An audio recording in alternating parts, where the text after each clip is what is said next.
যোৱা বছৰৰ পৰা হৈছে। যোৱা বছৰৰ পৰা এইটো খহিল।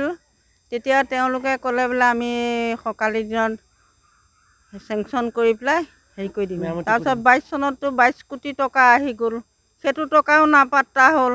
তেওঁলোকে কৰি দিম, ইলেকশ্যন আহিলে হ'ব হ'ব চব হ'ব চব হ'ব।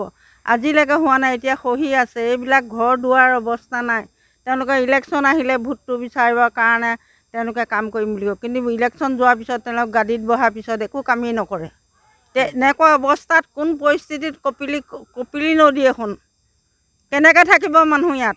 এইফালে যদি ভাগি লৈ গৈছে, এই আহানগুৰি ৰহা বাৰেপূজীয়া একেবাৰে দীঘলীয়াদি চিঘলীয়াদি চব ঢলাই নিব একদম। এইবিলাক ইমান হাবাথুৰি খায়, হেমন্তই যে ইমান ভোটৰ কাৰণে হাবাথুৰি খায়। জনসাধাৰণ যদি থাকিব নোৱাৰে, তেওঁলোক ভোট দি পেলাই ৰজা কৰা কি প্ৰয়োজন আছে? তেওঁক জ্ঞান হ'ব লাগে। নদী কপিলি গৰা খহনীয়াত মানুহ কেনেকৈ জীয়াই আছে চাবহি লাগে এদিন। তেওঁ গদিত উঠাৰ পাছত এইবিলাক চিন্তা নকৰে, কেৱল ভোটটো চিন্তা কৰে। আপোনালোকৰ ভয় আছে? ভয় মানে আমি ৰাতি খোৱাই নাই। আজি 2টা বাজিছে, আমি খোৱা নাই। ল'ৰা ছোৱালী আছে, সৰু সৰু ল'ৰা ছোৱালী আছে। বাপেক নাই, কাশ্মীৰত যুদ্ধলৈ লৈ গ'ল। এতিয়া আমি থাকিম কেনেকৈ নদী খহনীয়াত? সহায় আছে, এতিয়া আপোনালোকে দেখি আহিছে, সহায় আছে। গোটেইখিনি সহায় দিয়ে।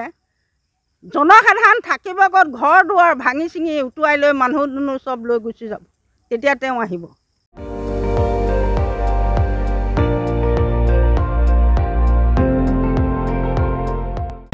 আপুনি চাই আছে ND24, সৰ্বশ্ৰেষ্ঠ নহয় সৰ্বোত্তমৰ দৌৰত।